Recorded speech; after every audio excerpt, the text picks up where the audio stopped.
बिस्मिल्लाहिर्रहमानिर्रहीम। नाजरीन, एक और नई स्टोरी के साथ में हूं शमशाद मांगट। स्टूडियो में मेरे साथ मौजूद हैं जनाब डॉक्टर गुलाम सरवर सिंधु साहब। पिछला प्रोग्राम नाजरीन हमने किया था पार्क इनक्लेव के हवाले से। उनके पड़ोस में है पार्क व्यू, वहाँ पे क्या क्या इलीगैलिटीज़ हैं। आजकल तो अलीम खान साहब चूँकि साहिब इक़्तिदार हैं, इक़्तिदार में हैं, और जो लोग इक़्तिदार में होते हैं फिर वो लीगल काम करें इल्लीगल काम करें उनसे कोई नहीं पूछता। लेकिन जब वो अपोजिशन में होते हैं फिर उनका वो काम भी इल्लीगल हो जाता है जो लीगल होता है। चाहिए तो ये कि सीडीए अब उनसे पूछे कि ये काम इल्लीगल क्यों किया आपने, तो इससे शफाफियत बरकरार रहती है। अस्सलाम वालेकुम जनाब संधू साहब। वालेकुम सलाम जी मांगट साहब। संधू साहब, पार्क व्यू वाले जो हैं वो बड़ी, उनकी एडवर्टाइजमेंट भी बहुत है लेकिन लोगों के गिले शिकवे भी बहुत हैं, और ऐसे हमारे पास काफ़ी चीज़ें भी मौजूद हैं कि उन्होंने सीडीए की काफ़ी ज़मीन भी हड़प की है। तो क्या कहते हैं कि अब नहीं उनका एहतसाब शुरू होना चाहिए? चाहे जाए कि इंतज़ार किया जाए वो अपोजिशन में जाएं, फिर उनको पकड़ा जाए, फिर उनके पास एक मौक़िफ़ होता है कि हमें सियासी इंतकाम का निशाना बनाया जा रहा है। इदारे इस वक्त मौज मेला कर रहे हैं कि नहीं, अलीम खान को फ़िलहाल नहीं पूछना। मांगट साहब, बात यह है कि मैं तो इस चीज़ को अपोजिशन इक़्तिदार के चक्कर में नहीं पड़ता, सही, इसलिए कि ये तो हमारी ड्यूटी है। सही है। सीडीए बना किस लिए है? हाँ जी, मैं आपको बताऊं कि कुछ फैसले होते हैं जिनके बड़े दूरदर्श नतीजे निकलते हैं, जी सही। और जिसको कहते हैं ना इनकैपेसिटी एंड इनकैपेबिलिटी, वो ऑफिसर्स की उस दिन नहीं पता चलता जिस दिन वो फैसला करता है, वो पता चलता है सालों बाद। सही। मैं इसकी छोटी मिसाल दूं कि मैंने जब था डीजी प्लानिंग तो मैं एक मंथली नोटिस दिया करता था अखबार में तमाम सोसाइटीज़ के मतलब कि जनाब ये जो हाउसिंग स्कीम है इसका लेआउट प्लान अप्रूव्ड है, इतने नंबर ऑफ प्लाट्स है, ये साइज़ है, एनओसी हुआ नहीं हुआ, कौन से प्लाट मार गए जाए, कौन से ट्रांसफर्ड है। तो जब मैं प्लानिंग से 2013 में गया तो वहाँ पे एक मेंबर प्लानिंग तशरीफ लाए थे लाहौर से, तो जनाब उन्होंने वो इश्तार बंद कर दिया, लेकिन उसके पीछे प्लानिंग में अपने लोग थे। वो इश्तार बंद हुआ तो लोगों को जो अवेयरनेस थी ना मुख्तलिफ सोसाइटीज़ के बारे में, तो वो अदारे भी उसको पढ़ते थे इश्तार को कि यार कौन सी अप्रूव्ड है, कौन सी अनअप्रूव्ड है, कौन सी इलीगल है, क्या काम कर रही है। तो उसके असरात अब लोग देख रहे हैं। एक इसी तरह हमारी मोडालिटीज़ में था कि जो भी हाउसिंग स्कीम बनेगी जोन 2-5 और लेटर ऑन जोन 4, तो वो जितना, एक तो उसको अपनी एक्सेस रोड होनी चाहिए जी सही है, दूसरा वो जितना फ्रंट उसका उस रोड के ऊपर आएगा उसको वो अपने फ्रंट को उस रोड को 100 फुट तक वाइड करेगा। कॉन्सेप्ट ये था कि एक बनी, दो बनी, तीसरी बनी, सारा रोड उसकी खुलती जाएगी। लेकिन 2014 में ही कुछ हम तो बेवकूफ़ लोग थे, जो 92 में इस तरह रेगुलेशन बने, 2014 में कुछ अक्लमंदों ने कहा कि नहीं नहीं, सोसाइटी को पाबंद किया जाए कि वो मेन रोड से अपनी ज़मीन तक 60 फुट 100 फुट और इससे ज़्यादा रोड लेके आए साइज के हिसाब से। उसका हुआ क्या? एक तो हुआ कि कोई भी स्कीम हाउसिंग स्कीम आपने मिनिमम लिमिट रखी है 400 कनाल। 400 कनाल स्कीम वाला 1 किलोमीटर रोड अगर उसको लानी पड़ जाए तो उसकी स्कीम ही फाइनेंशियली और टेक्निकली इनवाइबल हो जाती है। दूसरा, फिर आपने इलीगल डेवलपमेंट होती है, और सबसे तीसरा फिर जो बासर लोग हैं या मैं कहूं कि सारे जो भी स्पॉन्सर्स ऑफ द प्रोजेक्ट, वो फिर वाया मीडिया ढूंढते हैं कि इस रिक्वायरमेंट को कैसे मीट किया जाए। सही।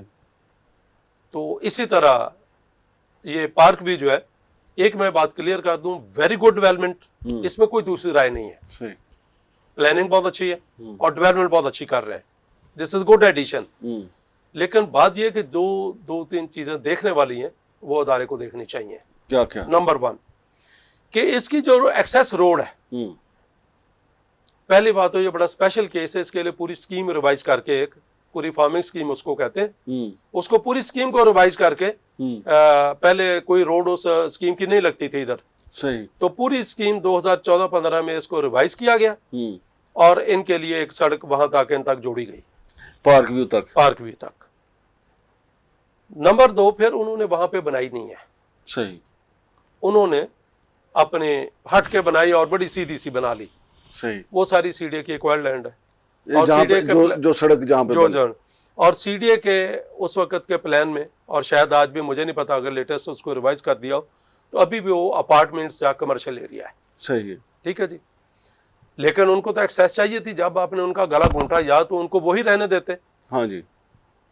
अब अगली बात जो है, एक तो चीज ये है, अच्छा इनका लेआउट प्लान विड्रॉ किया था सीडीए ने पार्क व्यू का इसी ग्राउंड के ऊपर कि आपने रोड सीडीए की जमीन के ऊपर बनाई है और मतलब आपने एक्सेस रोड उस तरह नहीं बनाई जिस तरह रिक्वायर्ड थी।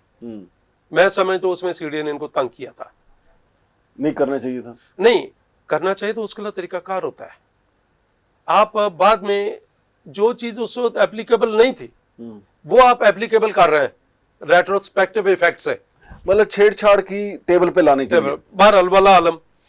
अगली इनके ये है कि इनका ये चेक करने वाली बात है कि क्या एनओसी हो चुका है जितनी स्कीम वो बेच रहे हैं, क्योंकि हमारी जो मोडेलिटीज है उसका सेक्शन बड़ा क्लियर है इस बारे में, जहां पे एनओसी है कि till the issuance of NOC आप सेल परचेस नहीं कर सकते। अभी तो उन्होंने फेज दूसरा इधर रवात की तरफ शुरू कर दिया सर, पता नहीं वो सीडीए की हदूद में है या नहीं है। वो रावलपिंडी की हदूद में। अच्छा, लेकिन ये सीडीए की मैं हदूद की बात करूंगा तो मेरे भाई जब तक उसका एनओसी नहीं है तो वो एडवर्टाइज कैसे कर रहे हैं?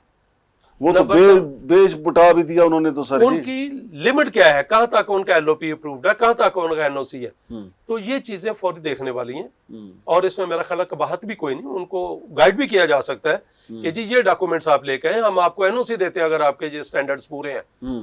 तो मेरा ख्याल है कि एक तो इसको रोड वाली बात को देखने की जरूरत है और फिर दूसरा मैं समझता हूं उनको फैसिलिटेट करें कि चूंकि इट इज गुड डेवलपमेंट, मैं इस बारे में बड़ा क्लियर हूं और अच्छा प्लान है, लेकिन अगर ये लीगल हो, ऑथोराइज्ड हो तो definitely it would be an good addition. लेकिन अगर आप अच्छा काम बुरे तरीके से करते हैं तो मेरा ख्याल है ये कभी अच्छा काम नहीं कहलवाएगा। ये अच्छा काम बुरे तरीके से अगर हो रहा है मैं तो समझता हूँ फिर उसके ज्यादा जिम्मेदारी सीडीए पे आयद होती है। सीडीए पे है, मैं इस वक्त तो उनको बिल्कुल नहीं ब्लेम कर रहा, क्योंकि उन्होंने तो देखे ना अपनी चीज एक खुशबू लगा के बेचनी। अगर उन्होंने इतने बिलियंस लगाए हैं हाँ तो definitely they are supposed to launch it, they are supposed to sell it. सही। लेकिन इसको रेगुलेट करना सीडीए का काम है, तो सीडीए क्यों नहीं रेगुलेट करता? और ये नहीं जरूरी कि आप गिरबान पकड़े डेवलपर का। आप मेरे भाई बड़े आराम से अगले को लिखें। मैं मंथली एक मीटिंग किया करता था सोसाइटीज की, जिसमें सोसाइटी वालों को भी आप उतना ही सुनते थे कि यार बताओ आपका, लेकिन ये नहीं था कोई फैसिलिटी नहीं देते थे मतलब को आउट ऑफ लॉ, लेकिन गाइड करते। आप गाइड तो करें उनको कि जनाब एनओसी के बगैर आप नहीं एडवर्टाइज कर सकते, एनओसी के लिए आपने ये जमा करा, ये शॉर्टफॉल है, this is the issue, we can resolve it. लेकिन ये भी तो प्रॉब्लम है ना डायरेक्टर हाउसिंग सोसाइटीज का, जो भी हो, मौजूदा हो या साबका हो, एक वो टेबल पे बैठ के अंडर द टेबल एनओसी जारी कर देते हैं, एक शिकायत आती है एनओसी कैंसिल कर देते हैं। नहीं, मैं आपको एक तो बात क्लियर करूं, एनओसी जो है ना ये डायरेक्टर के बस की बात नहीं है। ऊपर से खलाई मखलूक ये पूरा बोर्ड होता है एनओसी का। देखें स्टेजेस है, 2 स्टेजेस है अप्रूवल की। पहली स्टेज है लेआउट प्लान अप्रूवल की। लेआउट प्लान अप्रूवल जो है ना ये मेंबर प्लानिंग करता है, तो उसके लिए डॉक्यूमेंट्स की पूरी लिस्ट है। It is simple. उसके बाद आपने लैंड मार्टगेज करानी है, लैंड ट्रांसफर करानी है, अमेनिटीज की लैंड ट्रांसफर करानी है, आपने रोड्स का सारी इंजीनियरिंग डिजाइन बनाना है, स्टडीज करवानी है। फिर ये जो कंसर्न डायरेक्टर है वो समरी पहले ड्राफ्ट मेंबर प्लानिंग से अप्रूव कराता है, फिर ये केस बोर्ड में जाता है। So NOC is not an easy task. नहीं, इजी टास्क तो है नहीं, मुश्किल है, फिर उसका रेट भी ज्यादा है। लेकिन मैं बता रहा हूँ कि डायरेक्टर के बस का काम नहीं है। एक तो ये आप लेकिन डायरेक्टर एक गेटवे तो है ना, मतलब पहला जो बंदा जो भी हाउसिंग सोसाइटी का मालिक है, उसका मैनेजर है, वो उस गेटवे पे जाता है, दस्तक देता है कि भाईजान सानू एनओसी चाहिए, फिर वो उनकी फाइल पकड़ता है और बाकी मामलात फिर बाद। सर देखिए, आप चूंकि कह सकते हैं मामलात का, मैं मामलात की तरफ इसलिए नहीं कि या तो मेरे पास हो, लेकिन मैं कहता हूं कि प्रोसीजर को फॉलो नहीं किया जा रहा, मतलब इन दी सेंस के क्यों नहीं कंप्लाई किया जा रहा। दूसरी बात यह है कि फिर आप अकेले डायरेक्टर को क्या कहेंगे, why is member there, why is chairman there? क्या रोज टीवी पे मशहूरी नहीं आती? क्या रोज अखबारात में नहीं आती? क्या बाकी किसी की ड्यूटी नहीं है? सो मैं फिर कहूंगा कि आप उनको फैसिलिटेट करें विद इन द बाउंड्रीज, सही, लेकिन गाइड करें इस तरह। मैं आपको इसका बताऊं कि ये पहले अलीम खान साहब से पहले ना, मुझे नहीं पता अभी भी उनका क्या रोल उसमें, ये स्कीम हमारे पास आई थी अप्रूवल के लिए, लेआउट प्लान के लिए। उस वक्त जोन 4 के लिए रूल नहीं थे, आप यकीन माने, मैं बिल्कुल आपको कहता हूं कि सिटिंग प्राइम मिनिस्टर को बता दिया गया कि सर ये रूल में नहीं है, ये एलओपी नहीं हो सकता। सही। उसके बाद जब रेगुलेशन बने, 2010 में जाकर रेगुलेशन बने थे, उसके बाद फिर एलओपी अप्रूव हुआ। बहुत शुक्रिया जनाब संधू साहब। तो नाज़रीन, इस हवाले से इंशाल्लाह फॉलो अप स्टोरी भी देंगे। ये पार्क व्यू के हवाले से थी और पार्क इनक्लेव के हवाले से हमारी फॉलो अप स्टोरी रहती है। अगले प्रोग्राम में दोबारा उसका फ़ेज़ 2 का जिक्र करेंगे, जिसके ऊपर अभी तक कब्ज़े हैं। शमशाद मांगट और डॉक्टर गुलाम सरवर संधू साहब को इजाज़त दीजिए। अल्लाह हाफ़िज़।